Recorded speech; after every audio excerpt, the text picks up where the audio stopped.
Welcome to Deep Dive. Today we're embarking on a deeply personal journey, one that really challenges our usual definition of family.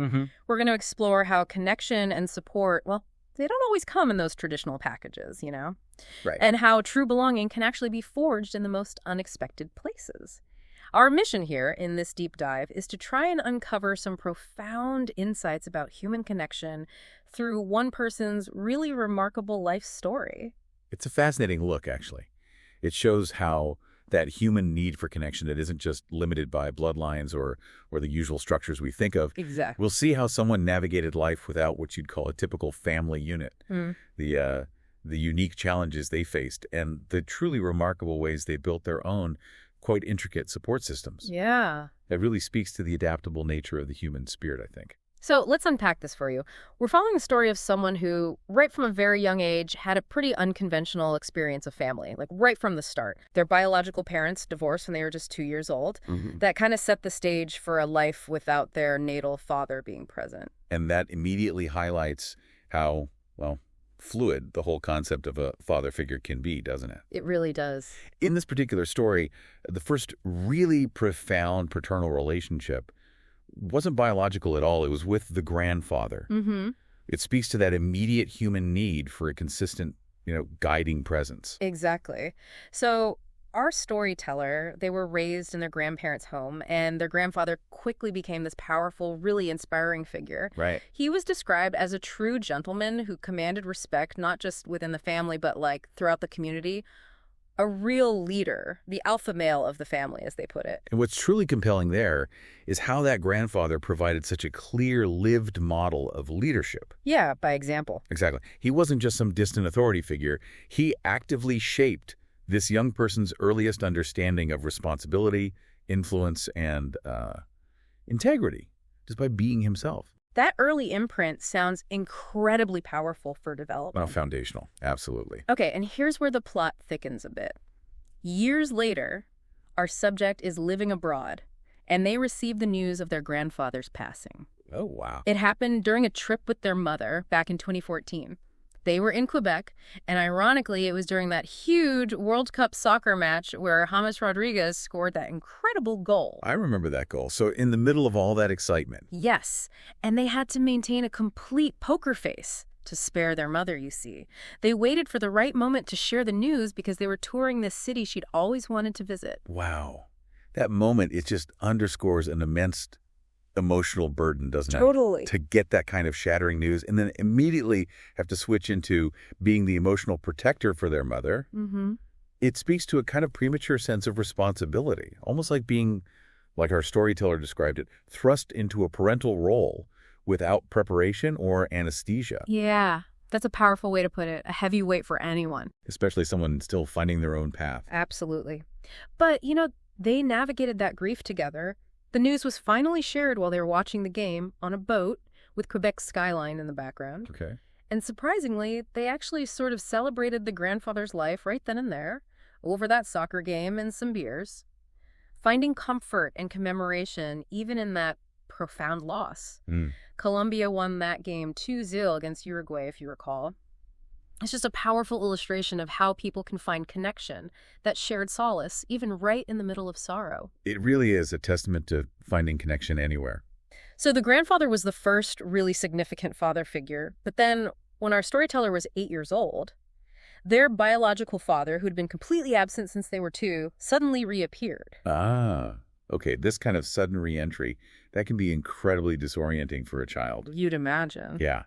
After years of absence, it doesn't just spark curiosity. It often brings this deep sense of, well, discomfort, maybe even suspicion. It really disrupts the established emotional landscape. And that's precisely what happened here. The mother tried to prepare him, saying, he's your dad, but our subject described feeling indigested by the whole thing. Indigest, like a physical reaction. Exactly. A really visceral physical response to an emotional challenge. And as a gift, the biological father brought a CD, a band called Heroes del Silencio, perhaps based on some distant memory or maybe a vague suggestion of what the child might like. Huh.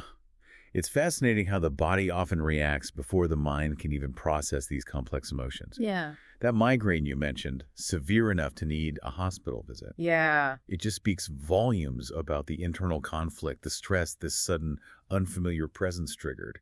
It suggests a deep, perhaps unconscious reluctance, maybe even rejection of this biological connection that had no emotional foundation. Like an instinct to recoil. Precisely. And, well, ultimately, the biological father's attempts to reconcile with the mother, they just didn't work out. Yeah. It turned out her heart already belonged to someone else. Okay, so this brings us to a really crucial turning point.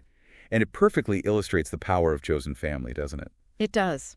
This mother, described as young, intelligent, incredibly resilient single mom. She eventually met someone. And it happened through an almost mundane event, her old car just breaking down. It's quite incredible, isn't it, how a small, almost random event, like a car breaking down, can lead to the introduction of someone who would become such a profoundly impactful figure. Life's strange twists. Exactly. This led her to Ernesto, the person who would become our storyteller's second and perhaps most defining father figure. Ernesto. Okay. And his presence immediately shifted the whole dynamic, didn't it? Instantly. He didn't just connect with the mother. He, it sounds like, effortlessly became the child's best friend. That's how it's described. And this isn't just a nice anecdote. It's a really powerful example of how these profound, meaningful connections can form completely outside of biological ties, fulfilling essential emotional needs that maybe weren't being met before. He just showed up. What? Authentically. Exactly. He showed up. Our subject described an immediate, joyful connection with Ernesto. They laughed, joked, just had fun. Something they hadn't really experienced with any other paternal figure up to that point. A different kind of relationship. Totally. While the grandfather inspired this immense respect and leadership, Ernesto quickly became a source of pure laughter, companionship, and a sense of home. And what's really critical here, I think, is that Ernesto provided not just the fun stuff, but that unconditional, consistent support. The reliables. Yes. Yeah. He was there for the practical, everyday things that really build trust. Teaching how to ride a bike, bring their first Nintendo, even letting them open it before Christmas without mom knowing. Sneaky. Little conspiracy. And teaching basic car mechanics, too. These everyday acts, they truly built a foundation of security and presence. And this stands in such stark contrast to the biological father's unfulfilled promises. Right, the furniture. Exactly. When our storyteller and their mother moved to a new, empty apartment, Ernesto was right there, helping with the move, even bringing a new fridge, other essentials to help them start fresh. Showing up again. Meanwhile, the biological father visited twice, took measurements for a piece of furniture he promised to make for this hole in the wall, and then just never returned. Wow. That truly highlights the stark difference, doesn't it, between, like, performative gestures and consistent supportive presence. Absolutely. Ernesto's actions weren't about big declarations. They were just about being there consistently when it mattered most. Yeah. The contrast provides such a powerful lesson in what genuinely constitutes a true parental figure. It's about action and reliability, not just words or biological ties. And this is where it really gets to the heart of it, I think. Our subject describes feeling for the first time ever that they weren't alone, that they didn't have to be responsible for everything. That sense of burden lifting. Yes. Growing up without a father often means kids instinctively take on this immense responsibility for their mothers, their families, becoming, as they put it, the father of my mother. Ernesto allowed them to finally just be a child, then an adolescent. He let them pass that heavy baton they'd carried for so long. And this relief, this ability to pass the baton, it's so incredibly vital for a healthy psychological development. I can imagine. It speaks to that foundational concept of a secure base. A caregiver who allows a child to explore the world, knowing they have a safe, predictable place to return to. Right. Our storyteller finally got that with Ernesto, and it allowed them to shed this significant burden they'd carried from a really young age, enabling that natural growth and development. And interestingly, despite this deep, undeniable bond, our subject never actually called Ernesto dad or father. Oh, really? No. Ernesto called him La Juana, apparently. And in playful retaliation, our subject called him La Ernestina. Ernestina. Yep. And that nickname stuck for 30 years. It just goes to show, doesn't it, that the term itself doesn't define the relationship. Not at all. The relationship built on love, support, shared experience, it defines itself. That anecdote, it perfectly illustrates a much broader truth, I think. While someone can technically survive without a traditional family structure, that human need for significant, meaningful connection is absolutely fundamental to our well-being. Yeah. From a psychological perspective, humans are inherently social creatures. We're just not wired for isolation. We thrive on these deep, affective bonds, whether they're biological or chosen. The heart recognizes love, not a last name. Beautifully put, yes. The heart recognizes love. So what does this all mean for you listening to this? The sources we looked at emphasize that while, yes, some people might choose not to have a traditional family or maybe lose family members through life circumstances, Right. the lack of that family support can lead to really profound loneliness and isolation, especially during difficult times. Absolutely. The absence of a strong, consistent support system can leave individuals feeling incredibly vulnerable. You have fewer resources, emotionally and practically, to cope with life's inevitable stresses. Makes sense.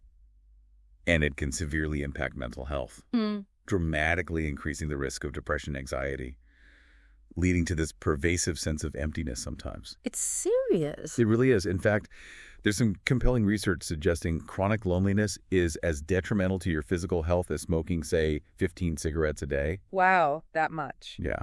It impacts everything from your immune system to your actual longevity. It's not just a feeling. It's a genuine health risk. But it's not all challenges, is it? Living without a traditional family structure, it can also foster incredible independence and self-reliance. Definitely. And it can provide the freedom to make choices without the burden of, familial expectations or pressures. True. It can be a real catalyst for profound personal growth and self-discovery, finding your own way. And this is where the really empowering message comes in, I think. It often leads people down this unique path of personal development, encouraging them to actively build their own chosen families. Yes. And this isn't just about having friends, is it? It involves intentionally creating these robust support networks with friends, colleagues, social groups. Even finding deep connection with pets can be part of it. Pets are family, too. Absolutely.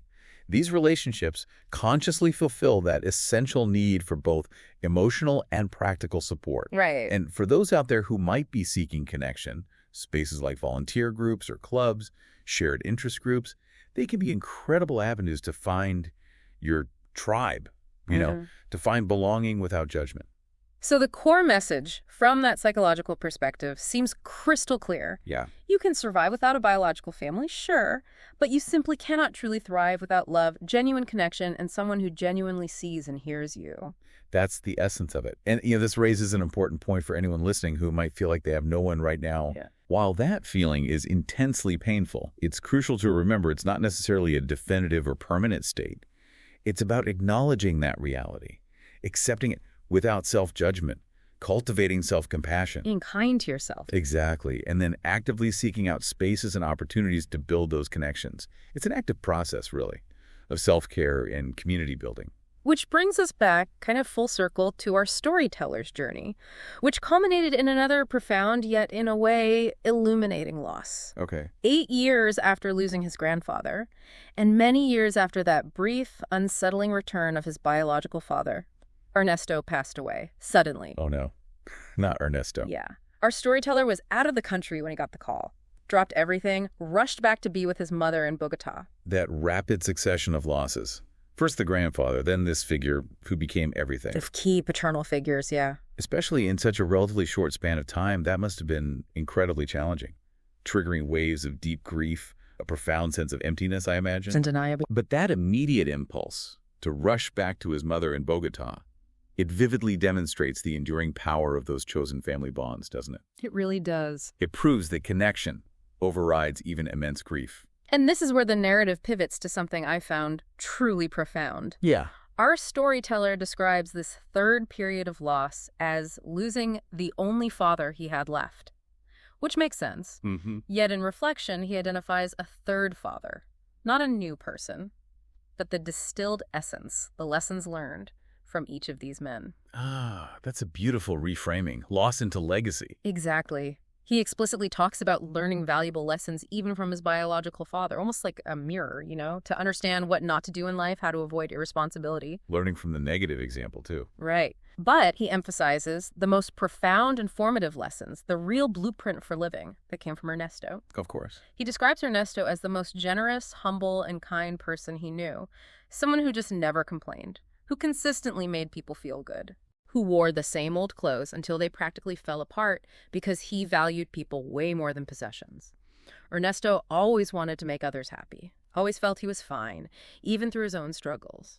That concept of the third father, it's not about replacement, is it? It's about integration. Yeah, that's a great word for it. It highlights that the essence of our loved ones lives on through the qualities we learn from them, the things we admire, and then actively integrate into our own lives. It's about more than just remembering them. It's about applying their wisdom, their kindness, their resilience, making it part of who you become. Right. This ensures their passing isn't in vain, but rather continues to shape and enrich your own existence and the lives you touch. It's an active, living legacy. So what does this all mean for you as you navigate your own life and relationships? Yeah. It means that family, well, it isn't a fixed, rigid definition, is it? Not at all. It's built on shared experiences, Oh. on mutual support, on laughter, tears, and that unconditional love.